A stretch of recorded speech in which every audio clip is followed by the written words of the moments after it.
Eles abandonaram a terra natal para buscar uma oportunidade de vida. Trabalham pelo sustento próprio e para mandar dinheiro de volta para a família. Se fossem reunidos, seriam uma das maiores economias do mundo, movimentando bem mais de R$ 1 trilhão, mais de 400 bilhões de dólares por ano. Por um punhado de dólares, os novos emigrados acompanham 3 exemplos ao redor do mundo. O diretor Leonardo Dourado está aqui no Metrópolis. Boa noite. Boa noite. Que loucura fazer esse documentário, mas você fez um apanhado assim bem interessante, mas não deve ter sido nada fácil. É verdade. Para começar a fazer. Qual foi o início, o mote, o início da ideia? Infelizmente, é uma história que está incrivelmente atual, porque ela mostra o muro que separa os Estados Unidos do México. Mas tudo começou quando eu li uma notícia justamente sobre o dinheiro que envolve essas pequenas remessas de 100, 150 dólares, o que gira no mundo com isso. Uma pequena notícia de um jornal da Guatemala, eu estava de férias na Guatemala, isso me chamou a atenção para o tema, eu comecei a pesquisar, e aí chegamos nesses números absurdos que não param de crescer, que cresceram mais desde que o filme foi finalizado e agora vai finalmente ser distribuído, vai entrar em salas de cinema, mas é isso, a loucura que é o número de pessoas que sai do seu país em busca de melhores condições de trabalho, os dramas das famílias separadas e o montante de dinheiro envolvido que gira no mundo do hemisfério sul para o hemisfério norte. Sim. E que todas as instituições, desde pequenas pessoas físicas até a Receita Federal Americana, por exemplo, querem beliscar um pedacinho desse dinheiro. Claro. O Leonardo colocou o holofote em cima de 3 histórias, que fica muito interessante, a gente se identifica, né, com cada uma dessas histórias. Nós temos no ponto aqui a história dos brasileiros. Vamos ver um instante. Acordar todo dia, 5h30 da manhã, pegar 1 hora de carro até a fábrica, depois da fábrica você fica lá 12 horas em pé com a lixadeira na mão, aquele serviço puxado mesmo, o dia inteiro, só lixando, só lixando. Mas era um puxado que a gente dava todos os dias, graças a Deus, por ter aquilo, por ter aquele serviço. Porque como a gente saiu do Brasil com um objetivo, então podia vir o que viesse que a gente teria que encarar aquilo. Isso. E aí, como é que foi essa história? São 2 meninos que saíram do Brasil, foram trabalhar no Japão, tiveram que trabalhar duro, como eles disseram ali, 12 horas, para mandar dinheiro para o pai, é isso? Alexânia, Goiás, tem uma grande colônia de orientais e o pai sofreu um acidente e os meninos deram um passo à frente e pediram ao pai para ir para o Japão e encarar a dureza de uma vida lá, levantar dinheiro para que o pai se recuperasse no negócio que estava na mão de agiotas. E o pai ficou naquela dúvida se ia ou não ia. Isso hoje é uma realidade. Os meninos até hoje nunca mais voltaram para o Brasil. O pai se recuperou, mas os meninos seguiram a sua vida, ajudaram efetivamente o pai.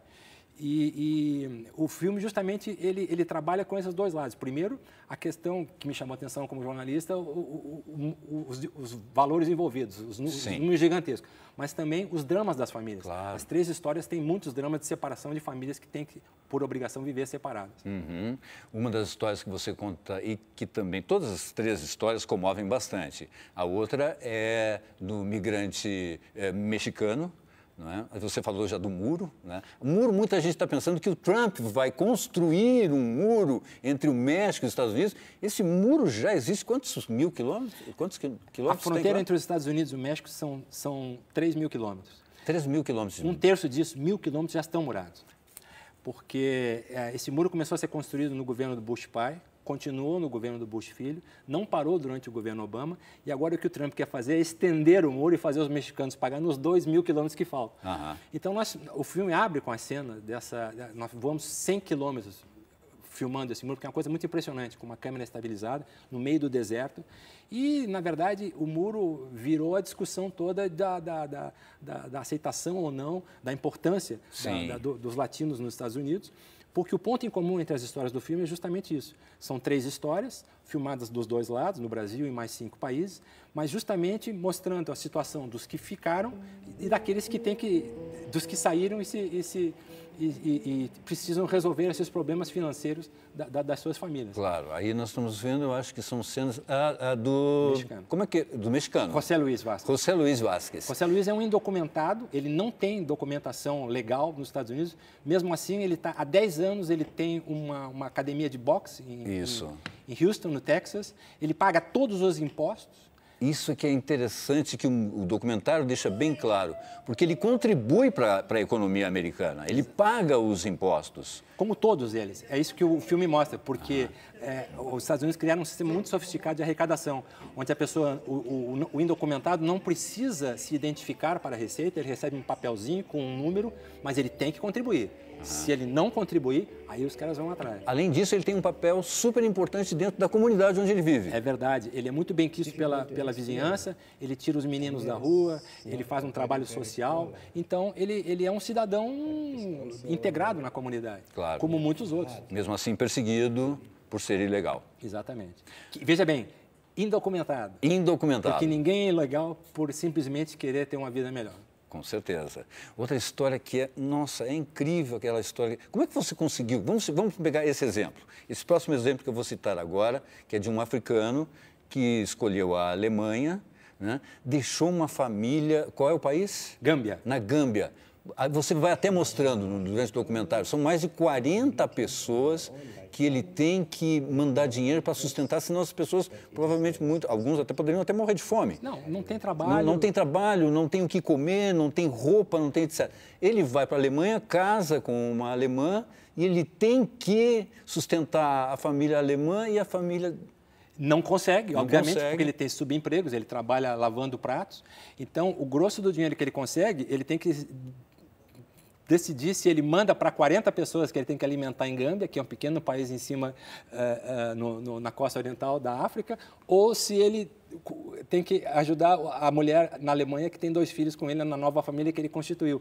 Então, se criou um drama familiar, e a gente mostra isso no filme, que é o lado do drama mesmo da coisa, né?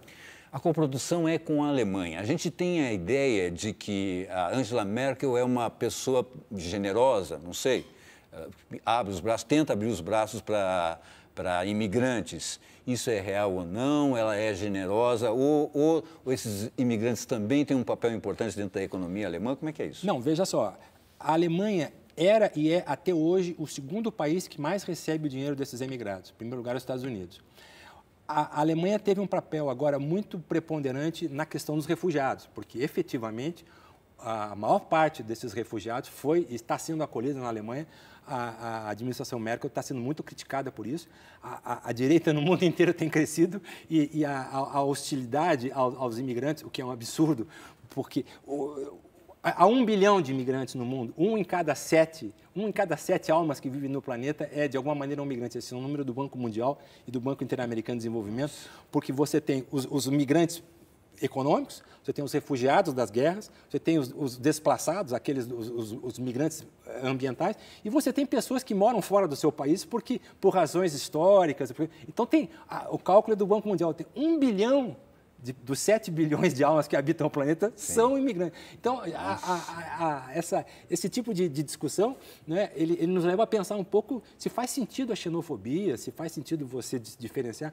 Mas, efetivamente, eu acho que a Alemanha cumpre um papel, tem muita, rede social e está pagando o preço para o bem e para o mal do que isso vai impactar na economia. E isso facilitou para você fazer essa coprodução? Não, na verdade, a coprodução ela veio um pouco em função do desenho que a gente fez do filme. A gente queria, desde o começo, buscou ter o mote são as remessas. Então, a gente tentou, de alguma maneira, ter, entre as 3 histórias, os países, de alguma forma, que mais remetem e os que mais recebem.